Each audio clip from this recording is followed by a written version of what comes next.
And that's what people are finding out is what all marriages at their root are about. Whether they're marriages of lesbians or gay men or heterosexual.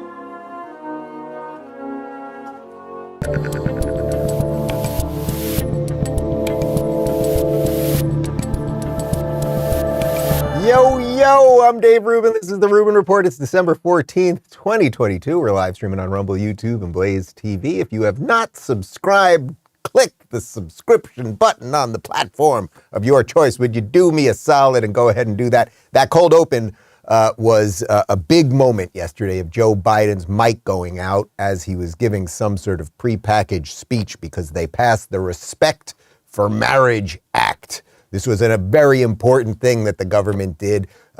Interracial marriage, it's cool, finally. Gay marriage, lesbians, he loves them all. He doesn't care. It was just a silly thing that they passed. It doesn't matter. Nobody cares. Like, people have their own religious beliefs, but nobody's stopping gays and lesbians from marrying, although generally gays and lesbians, I guess a lesbian and a lesbian, or a gay and a gay, or a whatever, and a you-know-what. Everybody's getting married, but congratulations. If you are in a black-white marriage, like the famous black and white cookie, you're good to go now. It's all good.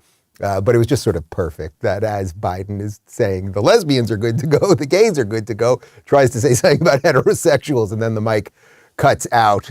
We got a big show for you guys today. We are going to talk about the liars, because the liars are everywhere. They're being exposed in real time. They have done an awful lot of damage. We finally have some pushback against them. And the question is, I've brought this up a couple times over the last few months, what do we do about these people now that it is obvious that they've lied about everything, whether it's Fauci or the CDC or the NIH or the intelligence agencies or big tech or corporate press or any of the litany of quote unquote journalists who have screwed everything up, who have ruined so many lives and all of that stuff, that now that Elon has Twitter and more people are being exposed to the truth in real time. It's happening in real time. People are tuning out of mainstream media. They're paying more attention to alternative media or whatever you want to call this kind of thing.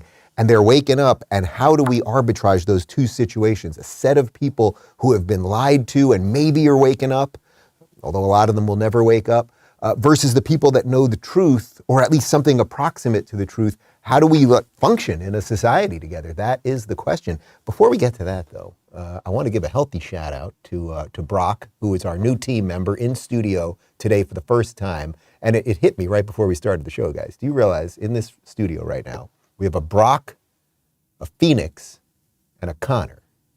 And I'm just Dave. Like, you guys all have three great names. Those are great names. Brock, Phoenix, Connor, Dave. Meh. I'm going to do the best I can. I mean, it's a good name. Dave, you know, he's the king of Israel. It's a pretty solid name, David, but I'm just saying, Brock, Phoenix, Connor. It's cool. All right. All right, we're going to talk about Fauci. We got some video from Tucker and Tulsi Gabbard, and we're going to expose some nonsense and all that good stuff. So let's start with Tucker and Tulsi. Tucker Carlson, who, if you listen to the mainstream media, is a far-right white nationalist maniac. My own personal opinion would be that he's a fairly moderate, sane person trying to make some sense of the madness. In any event, he went on Tulsi Gabbard's podcast. Tulsi Gabbard, of course, former Democrat congresswoman from, well, she might be a man, I don't know. I think she's a chick, from Hawaii, who then was the last person still running against Biden until the DNC machine just got rid of her. She has left the Democrat Party. She is now an independent. She did campaign during these midterms with an awful lot of Republicans. It didn't go that well, but she's staken out her position. She is not happy with wokeness and identity politics and the corporate collusion with the Democrats, all of that stuff. So Tucker went on Tulsi's podcast to talk about all of that. And they did not hold back. It was very, very revealing from the outset that we have these people in Washington. They don't give a shit actually about the American people. No, that's right. And totally and right. it is about the team sport. It is about, you know, those big whiteboards on CNN or whatever of like, okay, we got this many points for this team, that many points on that team on election day. Say something like that. I mean, how could you, as the head Democrat in the Senate, accept a system where the people are not in charge? It is not a democracy. Unelected spy agencies are controlling the outcome of domestic politics? Like, you're okay with that? Right. That's a dictatorship. asshole. Like, what do you think that is? I mean, I just think, and I couldn't have less regard for Chuck Schumer, but I know him and he's not stupid. He's not stupid at all. No. He's quite smart. So he's never thought this through. He has thought it through. He accepts it as okay. And, we should never accept something like that, ever. First off, just Tucker saying asshole is worth watching just in and of itself. But what's interesting about that is if you were to go back, say, 5 years ago, when Tulsi was a Democrat, she considered herself a progressive. Actually, if I'm not mistaken, when I had her on the show the first time in studio a couple of years back, when she was running for president, she was still, well, she certainly was describing herself as a liberal, but she, I believe, was still saying that she was a progressive. She wasn't that happy with the squad and what was happening. So you could see the beginnings of Tulsi's red pilling. But if you go back, say, 5 years ago, right? So this is before the last election and everything, the last presidential election. You had Tulsi Gabbard, who was a progressive lefty. And you would have Tucker Carlson, who certainly is a conservative, and by mainstream accounts, he's somehow far right. So you have these people who 5 years ago would have been thought of as polar opposites in the political system. And now they're basically coming together. And they're basically coming together because they actually believe in freedom and they believe in democracy. And they want to believe in the institutions that we have that are supposed to defend these things. And they're upset that a bunch of unelected bureaucrats and the swamp, whatever you want to call it, or our intelligence services, are basically manipulating us at every possible level, whether it is through big tech or the corporate press or anything else. So that is worth noting because strange alliances are forming. And why are they forming? Because people are waking up to the nonsense. And speaking of the nonsense, I want to talk about Anthony Fauci. Dr. Fauci, who has basically lied about everything. And I got a list of things that he lied about that we're going to get to in just a moment. He went on it was Chris Matthews' show. Sorry, not Chris Matthews. Chris Matthews, disgraced MSNBC guy. This is Chris Wallace, disgraced Fox News guy. Anyway, he's got a new CNN show, I guess. And Fauci went on there and he sort of doubled down on that I am the science comment. You guys remember that very Palpatine, I am the Senate, I am the science comment. So Chris Wallace asked him about it. He kind of backed out and then he went right back in. Take a look. You have also taken some hits about some comments you made last year. Here. If they get up and criticize science, nobody's going to know what they're talking about. But if they get up and really aim their bullets at Tony Fauci, well, people could recognize there's a person there, there's a face, there's a voice you can recognize, you see him on television. So it's easy to criticize. But they're really criticizing science because I represent science. That's dangerous. To me, that's more dangerous than the slings and the arrows that get thrown at me. Your critics accuse you of hubris. Right. They say that you express a certainty and a disregard for the views of others. Yeah. Can you understand when you say I represent science? Sure, I can understand how that could have been taken out of context, and I probably had to do it all over again, would have changed the wording a little bit of that. What I was trying to say, Chris, is that what I was doing was saying, here are the data of why vaccines are safe and effective, so we should be getting people vaccinated. So when you're criticizing me, you're actually criticizing the scientific facts. It's absolutely staggering. This guy is such a piece of work. He should be studied. I'd like to commission a scientific study to study Anthony Fauci, how he can take every position on everything and still think he's the good guy. It's actually quite remarkable. First off, when he says that you're criticizing science, which he backed into again, a lot of people weren't criticizing him. They were criticizing the science. A lot of people were going, wait a minute. You're telling me if I wear, a $1 mask that was made in China that, isn't airtight and everything else, and germs are going out this way and down this way, and I can, on a plane, I can take it off to eat for a minute, but then I have to put it back up. Where is the science in that, right? That's what people were asking.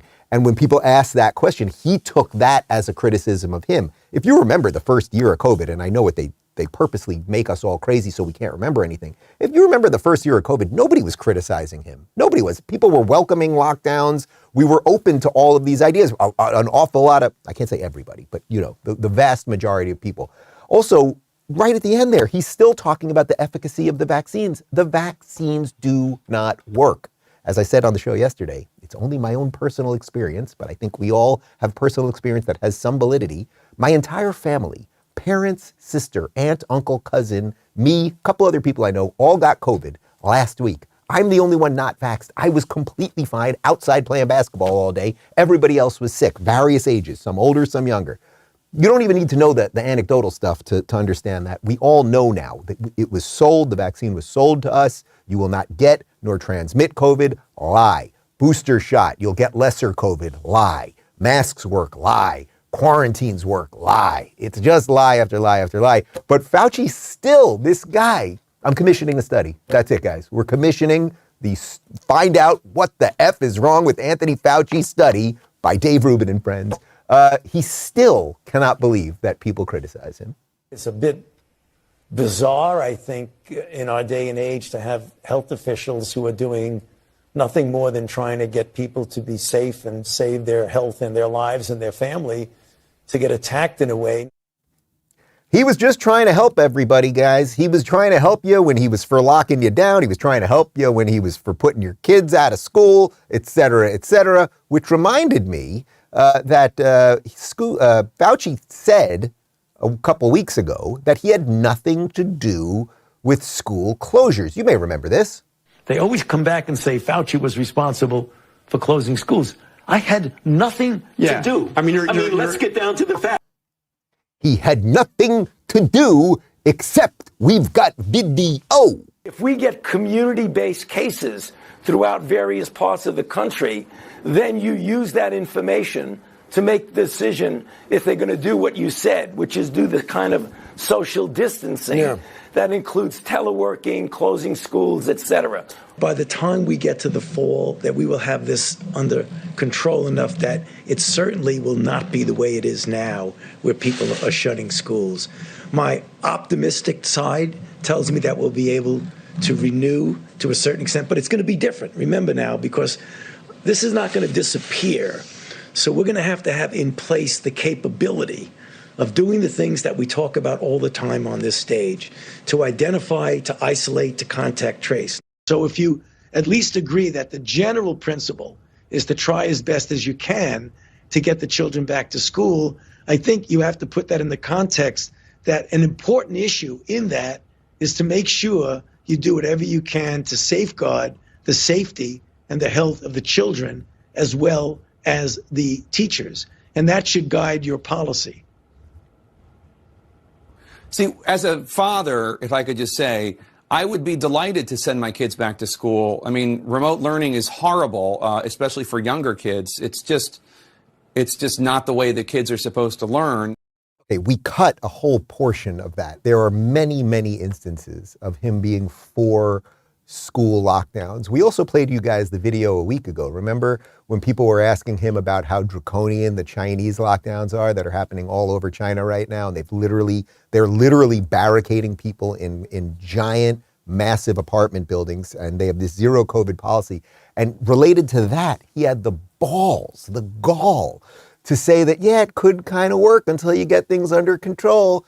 And it's like, you deserve no respect or power or anything anymore, you bad, bad man. I'm going to start. I wrote it down. We're going to name this. We're going to start a GoFundMe. It's going to be the National Decent Person Study of What is Wrong with Anthony Fauci, brought to you by Dave Rubin and friends. We're going to raise millions of dollars. We're going to study him. And you know, one of the things that he did, I think at the NIH, was, remember he did that study where he took dogs. This is true. He took dogs. He put their heads in like plastic bags, basically, and then had maggots eat the dogs' faces. He did that in the name of science also. Google it. It's actually a real thing. Anyway, what else has Anthony Fauci got wrong? Even though if you question him, you're questioning science. A guy by the name of Justin Hart on Twitter had this kind of fun little list here. And let's just go through it.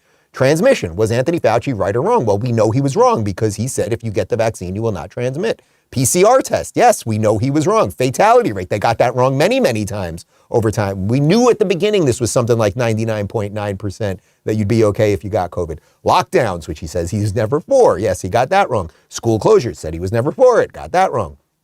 Quarantine the healthy. How did that make any sense? It actually made no sense. Hospital overload. You know, it's strange. Come back to me for a second. And I keep looking for these videos. Where are the videos of the overrun hospitals anywhere? Give me a small village that is unsanitized somewhere in Africa where you would imagine the entire place went down like it was the movie Outbreak. And for some reason, I have yet to see those videos. Maybe I need a different computer or something. I may not have the computer power. Plexiglass, right? We put plexiglass. You go to Applebee's. They put a piece of plexiglass between you and the fat freak behind you, and somehow you're going to be all right. Social distancing just did not work. It does not work. Masks, obviously, we've been through that. Vaccine efficacy, he got that wrong too. So you guys get it. He got all of these things wrong.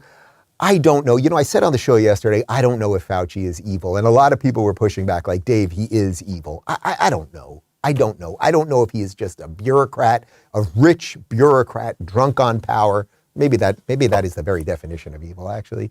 But either way, he should not be listened to. Yet people are still putting him on television and still taking his advice. Here's a video from the televised mental institution of MSNBC with Mika Brzezinski asking Fauci, this is literally yesterday, what should people do because it's the fall and COVID? Blah. And should everybody get boosted? Well, certainly the answer to your last question, Mika, is yes, everyone should. Why? Can someone explain why? Can someone explain why everyone should get boosted? I am not vaxxed. I have a healthy immune system. I drank a lot of water when I had the COVID, tried to go to sleep early, sweat it out in the sauna. Why would I get boosted? I didn't get vaxxed in the first place. Why should everyone get boosted? Why does basic health have nothing to do with what this man thinks about? As a doctor, you should maybe eat less pancakes in the morning, and you should have, say, I don't know, how about yogurt and fruit? Would that be better? That would be better. You should try to lose a little weight. You should get a little sunshine. Why does he never mention any of these things? He only wants you to get boosted and boosted, and he doesn't care if you're 6 months old. He wants you to get vaccinated, and over my dead body, will my kids be getting that? So he doesn't care if you're 6 months old. He doesn't care if you're 12 years old, young and healthy, strong immune system. Out there in school, kids get sick with things. It's actually good for them. He doesn't care if you're 25 and healthy. He doesn't care if you're 70 and obese. He views all of those things as exactly the same. But you're not going to believe this, guys. You're not going to believe this. On The View yesterday, Whoopi actually made sense. You know what? The fact that folks are not being held accountable the same way that we as regular Americans would be held accountable really irritates the hell out of me. Yeah. Just kidding, guys. I punked you there because that wasn't her talking about Fauci. Obviously, she doesn't want him to be held accountable. That was her actually talking about Sam Bankman-Fried and this FTX thing. I apologize for that. We punked him. We did an April Fool's joke. Why would we do that? This is a good one that we found too. Check out this timeline of vaccine efficacy and how it was going down as time went around, meaning that at the beginning it was 100% effective. Nobody was going to get COVID. You weren't going to transmit it. You weren't going to get COVID. Here is a timeline of headlines as it just completely dumped out. Perhaps some of you could, if any of you are friends with Anthony Fauci or a family member, saying maybe you could have him watch this.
We've got to make sure we clarify that with people.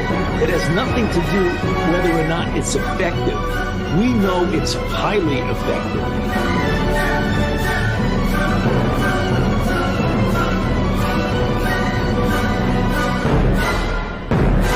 Highly effective.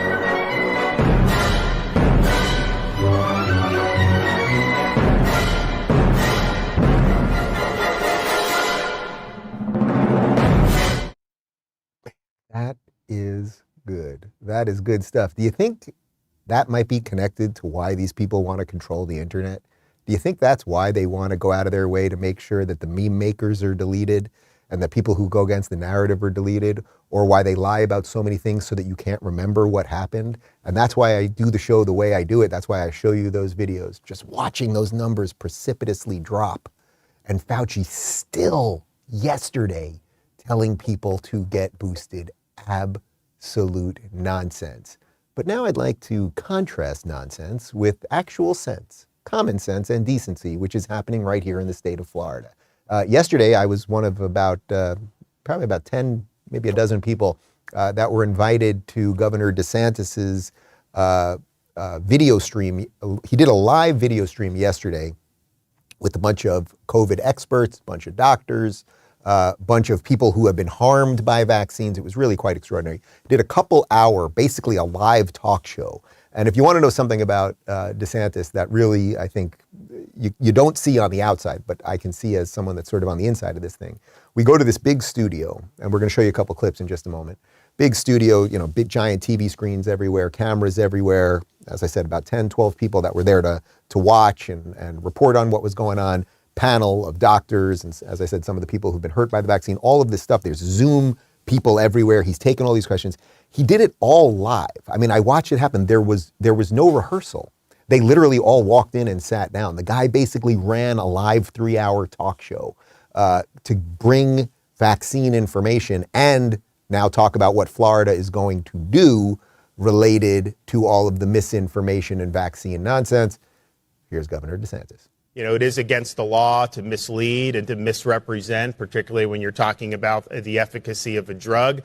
We see just recently, Florida got $3.2 billion through legal action against those responsible for the opioid crisis. And so it's not like this is something that's unprecedented. So today, I'm announcing a petition with the Supreme Court of Florida to impanel a statewide grand jury to investigate any and all wrongdoing in Florida with respect to COVID-19 vaccines. Did you catch that? That is the chief executive of Florida, the freest state in the world, in what still remains to be the freest country in the world, saying no more of this nonsense. We are going to look into what you people did. How did you do it? Who did you lie to? And did that harm Floridians? Because if it did, we're going to sue the hell out of you. So the man is leading right now, right? What do I always talk about? That blueprint for America. Ron DeSantis is writing the blueprint. I think you could argue to save the world at this point. He had a whole bunch of experts and doctors, as I mentioned, on the panel, was throwing to everybody live, doing follow-up questions without looking at notes. It was really just a great example. I wish you guys could have seen the behind-the-scenes portion of it to really see how on the ball this guy is. One of the experts that he had up there was ER Dr. Joseph Freeman, and he was talking about how he spent most of his portion talking about how there are serious adverse effects with these vaccines at much, much higher rates than other vaccines in the past. Take a listen. Scientist advisory board votes against it. CDC goes, let's not listen to these guys. Just recommends it for all age groups.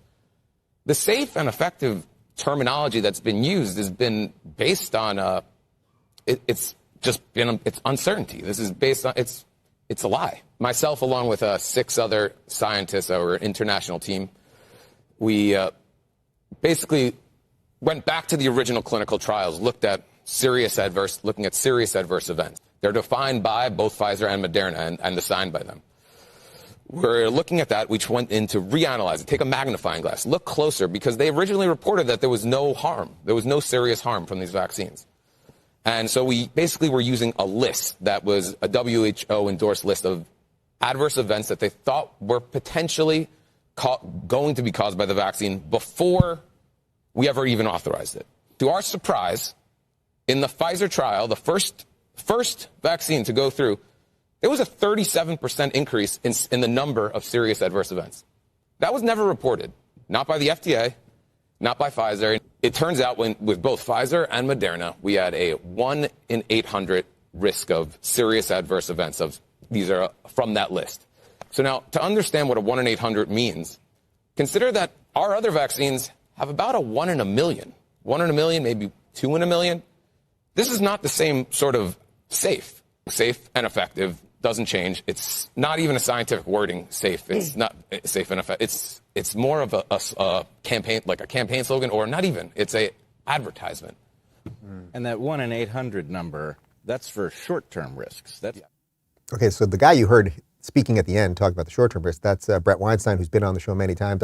We've sort of lost touch over the last couple of years, but I reconnected with him. I'd love to get him back on. He's going to be on this. He doesn't even live in the state of Florida.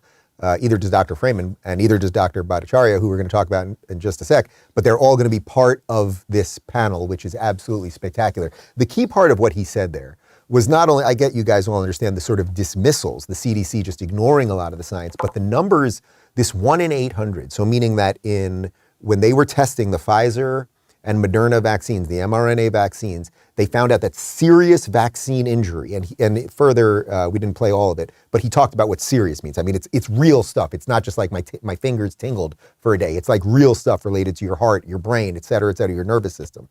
1 in 800 people were getting that sort of reaction. Now you may go, okay, well 1 in 800, that doesn't sound like that much. But as he said, in normal vaccines, the vaccines that we've all been taking forever, the polio vaccine, I think he mentioned specifically, it's 1 in a million.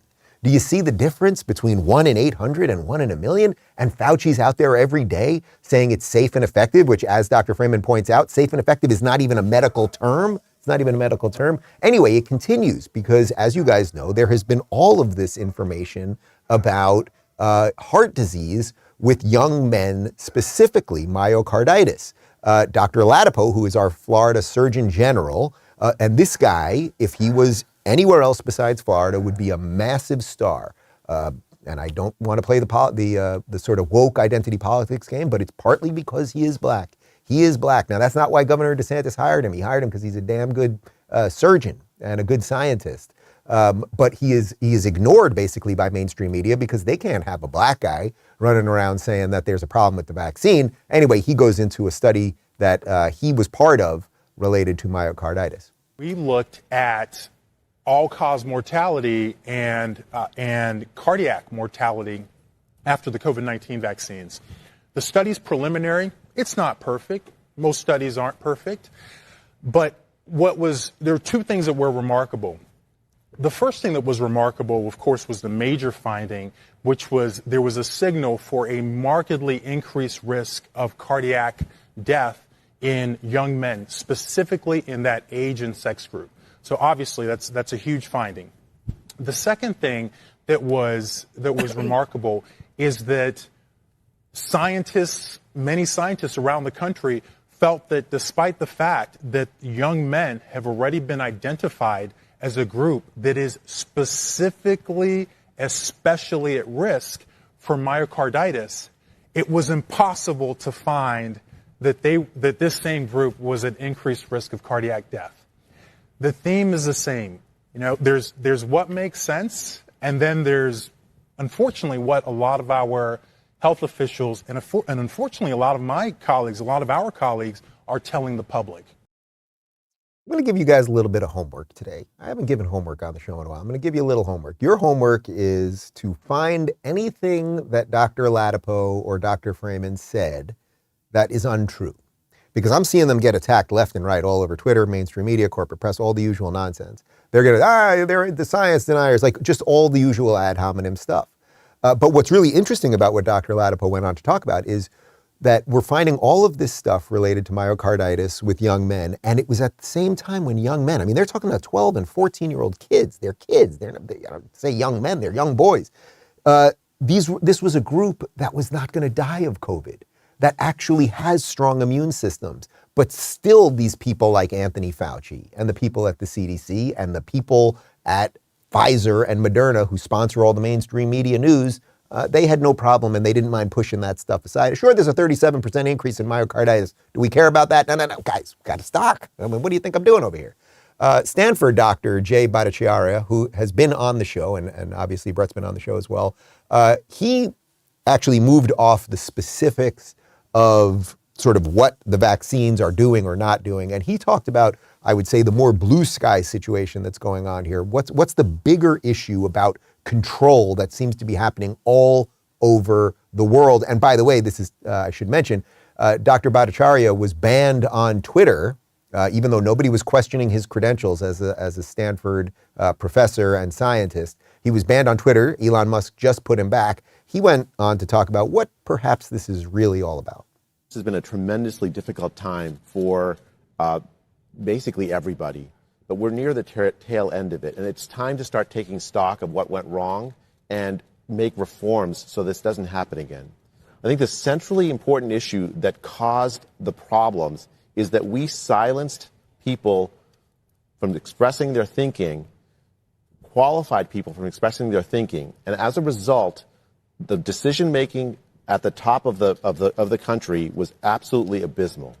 When you have censorship, the kinds of suppression of voices, essentially, effectively, a social credit system demeaning people who disagree with, the CDC or whatever, you're going to get bad decisions that don't get checked.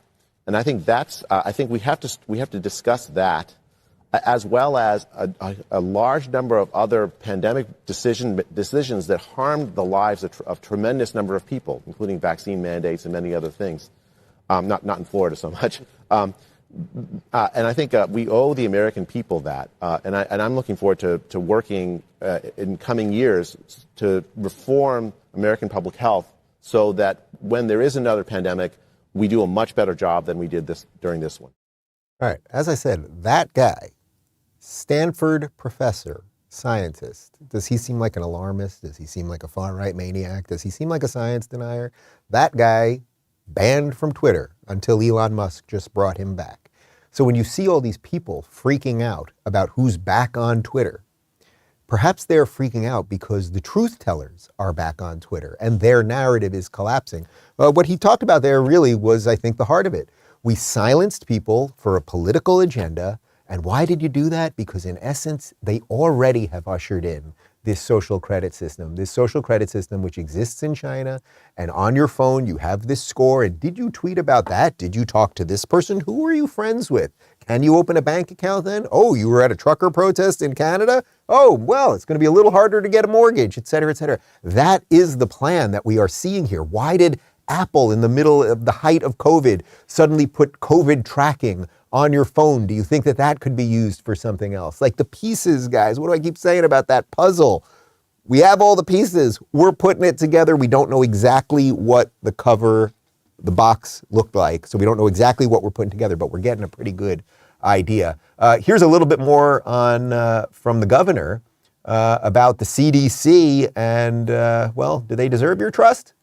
And just show, that this is all just a huge political farce. I don't know what is. But the reality is, even this in May of June of 2020, I think you've continued to see people in these bureaucracies and in this establishment behave in ways that have totally squandered any type of confidence or goodwill that people would have. And our CDC at this point, anything they put out, you just assume at this point that it's not worth the paper that it's printed on. Isn't that effed up too? Like, nobody wants this. It's the exact same thing that I've said about the mainstream media for years. You guys don't have to be great. Just don't be totally horrible. And that's what I think most people think about the CDC at this point, or at least, let's say, most awake people, not woke people, pardon me. Right? Like the CDC, we expect that you could get some stuff wrong. Of course you do. NIH, you could get some stuff wrong. Our public officials, health officials, everybody could get some stuff wrong. But that you got basically everything wrong while firing people and ruining people's lives. Like, no, your studies and your guidance and recommendation is not worth the paper that it's printed on. But let's go back to Anthony Fauci one more time, because he's very upset that people are questioning science, which of course is questioning him. And why would they be doing that? Do you think it might be because of social media? You think maybe? Okay. Rise of disinformation and misinformation. Are we developing an anti-science animus in society? The answer is yes, the short answer to your question, Andrea. But the other thing is that there's so much misinformation that we're experiencing the normalization of untruths, where there's so much disinformation that's spread predominantly through social media that people just get so used to the untruths that it becomes normalized, which is really bad because then you don't push back against it. You say, well, that's just the way it is. All right. I said before that I'm starting this institute to study Anthony Fauci, brought to you by the Friends of Dave Rubin. I'd also like to crowdfund a mirror, the world's largest mirror, and have Anthony Fauci sit in front of that mirror. He's telling us that we are all agents of misinformation, while he has been the prime purveyor of misinformation. I always talk about how when you have a guy like Justin Trudeau who lies about everything, I'm for free speech while crashing down on free speech. You have people like Gavin Newsom, I'm for choice while he's making sure that everyone is locked down, all of those things. I don't know what that is about the human condition. I don't know what it is. I can only describe it as soulless. Soulless or lizard person adjacent. That's what I would have to say. I don't know how else you could operate. That everything that you say is a lie. It is incredible. And really, why is he on television talking about that? Because what he fears most is what's about to happen.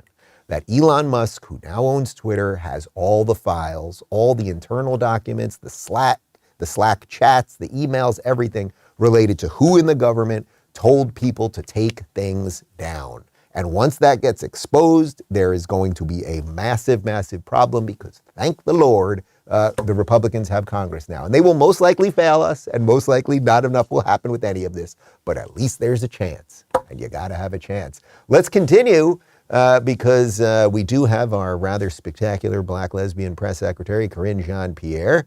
And she doesn't like that Elon Musk isn't towing the line, that Elon Musk dare have thoughts related to Anthony Fauci. As you know, Elon Musk launched a series of attacks on Dr. Anthony Fauci over the weekend, calling for his prosecution. And then he shared some other memes about him and suggested he's lying about the origins of the coronavirus. What's your response, first of all, specifically to the attacks on Dr. Fauci? So look, we've been very clear about this. These attacks, these personal attacks that we have been seeing are dangerous on Dr. Fauci and other public health professionals as well. They are disgusting and they are divorced from reality. And we will continue to call that out and be very clear about that. Again, these are incredibly dangerous, these personal attacks that we are seeing. Lady, you are dangerous. You are disgusting. You are divorced from reality. Not Elon Musk, who is looking at the evidence that I think we've laid out a fairly decent case today to show you who was lying the entire time and who actually cares about science. So no one should care what Karine Jean-Pierre says. She is a agent of a regime that is built on lies. That's all she is. I would say she is also lizard person adjacent, much like Fauci and everything else. They're all in on it together, right? So their whole existence is connected. So they can't basically walk from it, because if you walk from it, the machine will turn on you. It's basically a giant game of Russian roulette, and everyone's just waiting to see who shoots first, who's actually going to jump ship first and say, boy, it does. Yeah, you know what? Actually, the administration was coordinating with big tech, and we did silence dissent, and we did censor people and everything else. But if you want to see another way the machine launders the lies, one of the things that they do is if someone dares step out of what's politically acceptable at that moment, they usually will call you far right or alt-right or something like that. I've been through this over the years. I've often told you about that Sunday about 4 years ago when my dad went to get coffee at the bagel place that he's been going to for 30 years, and he picks up the New York Times, and there's a front page Sunday article about how me and Jordan Peterson and Milton Friedman and Ben Shapiro are the leaders of the alt-right, and my face, giant picture of my face, I think on page 3 of the New York Times. It was a shock to him. He did not know it. I had to admit it after. It was a whole thing. Anyway, one of the things they do is they lie about your political connections. So this is really interesting. So Washington Post, listen to what they wrote about the Twitter files, the dump of Twitter files that have just come out. As head of trust and safety at Twitter, Roth, this is this guy Yoel Roth, was involved in many of the platform's decisions about what posts to remove and what accounts to suspend. His communications with other Twitter officials has been posted in recent days as part of what Musk calls the Twitter files, a series of tweets by conservative journalists Matt Taibbi and Barry Weiss. Okay, so this is actually extraordinary. I know it doesn't surprise you guys, But Matt Taibbi has been a lefty progressive his whole life. He worked at The Intercept with Glenn Greenwald. I think he is having a little red pill moment and kind of coming to Jesus kind of thing. Like, it is happening, but by no stretch is he a conservative. I certainly don't think the guy's, let's say, pro-life. I have no idea what he feels about the welfare state or immigration or anything. But no one in an honest assessment could call this guy conservative. And Bari Weiss was at the New York Times her whole life. She still is a liberal. I have no doubt that she only votes for Democrats, as misguided as that might be, and only surrounds herself really with Democrats. But she's a conservative because the paper, the Washington Post, wants to turn their audience against these people. They want you to be suspicious of these people because Elon Musk did not give the Twitter files to Washington Post. He gave it to them. Well, after enough outrage and enough tweets about it, the Washington Post changed it. And they removed the word conservative. Of course, they did not issue a correction or post that on Twitter. So you get what they do. And again, this is exactly why they need to censor everybody, because the Washington Post wants to be able to lie about the people who are just delivering you the information, and they don't want you to be able to call them out for it. But fortunately, now that Elon's got Twitter, enough people can do it, and they issue, I suppose it's not issuing a correction. They remove the lie, but then they don't issue an actual correction. Speaking of crazy people, let's go to the televised mental institution known as MSNBC. Here is racist, paranoid, conspiracy theorist, lunatic Joy Reid, who I'm pretty sure is culturally appropriating her hairstyle, talking about what Elon has done now that he has Twitter. When Musk bought Twitter, he promised advertisers that it would not turn into a free-for-all hellscape where anything can be said with no consequences. Yeah, well, since he took over, that's exactly what it has turned into. Which, while he claims to have cut the number of times that users view hate-filled tweets, the Center for Countering Digital Hate has found a notable boost in the number of tweets that use slurs. Now, as you can see on the screen, there are 4 words, none of which I can say on TV, even on cable, that have jumped in usage, one as much as 200%. Musk promised that hate speech would be max deboosted, except, according to the Center for Countering Digital Hate, that has not happened. High-profile, high-reach tweeters who just so happen to share conservative political perspectives have had wide leeway to promote hatred toward LGBTQ plus people. In fact, some of their tweets were viewed millions of times. This is the new old normal for Twitter, because the goal, apparently, is to get back to the days when Twitter was the Wild West. This woman lives on another planet, and if you're watching her, you need help. Let's just go through some of this. First off, she's quoting a place called the Center for Countering Digital Hate.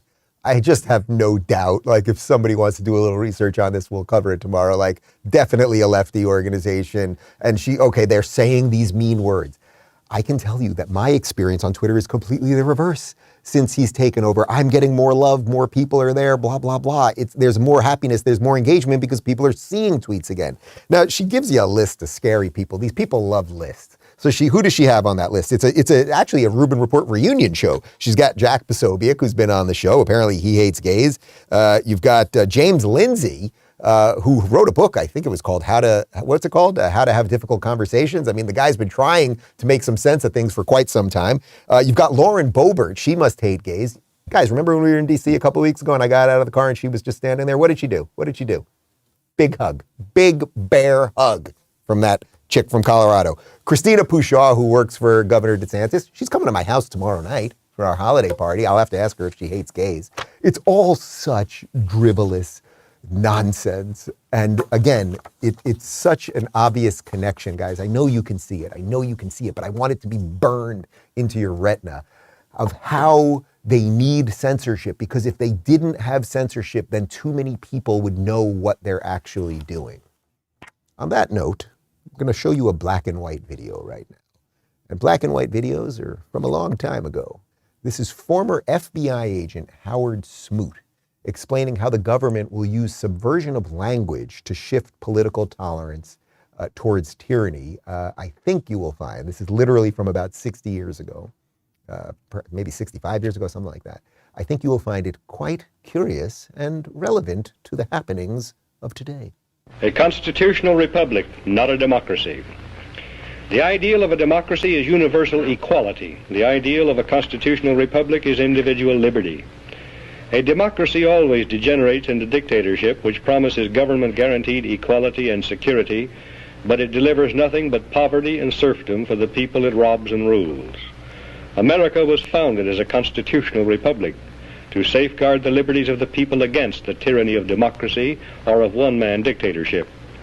In this century, great strides have been made toward the goal of subverting our republic into a democracy. The foremost tactic of the subverters is subversion of language. By calling America a democracy until people thoughtlessly accept and use the term, the totalitarians have obscured the real meaning of our principles of government.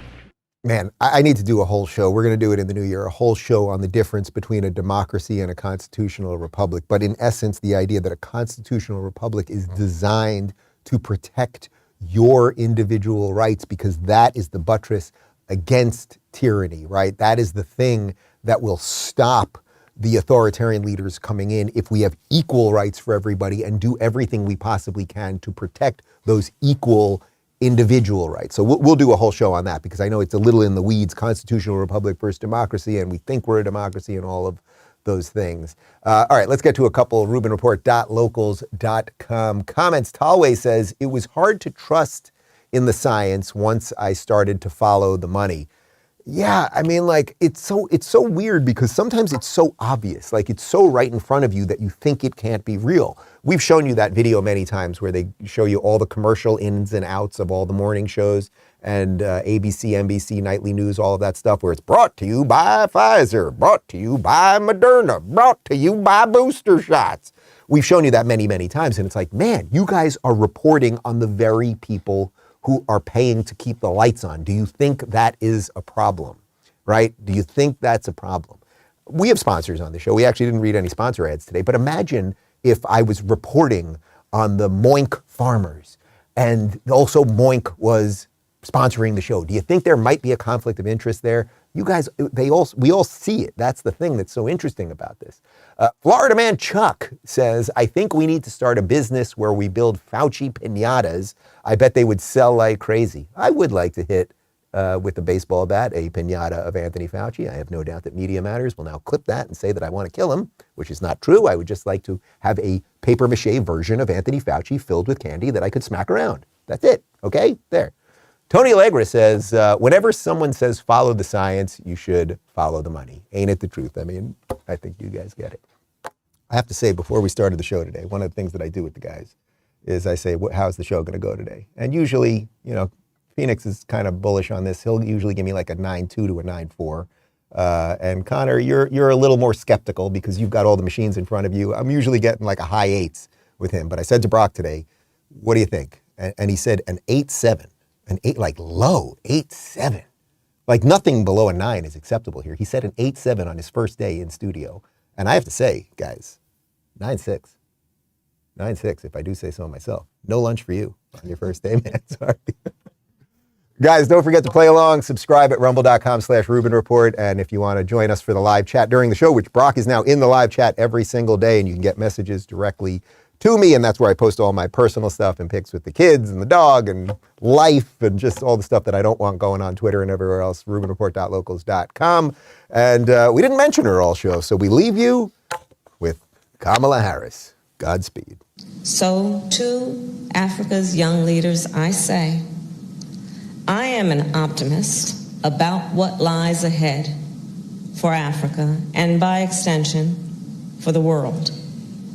Because of you, because of your energy, your ambition, and your ability to transform seemingly intractable problems into opportunities. Simply put, your ability to see what can be unburdened by what has been. I thank you.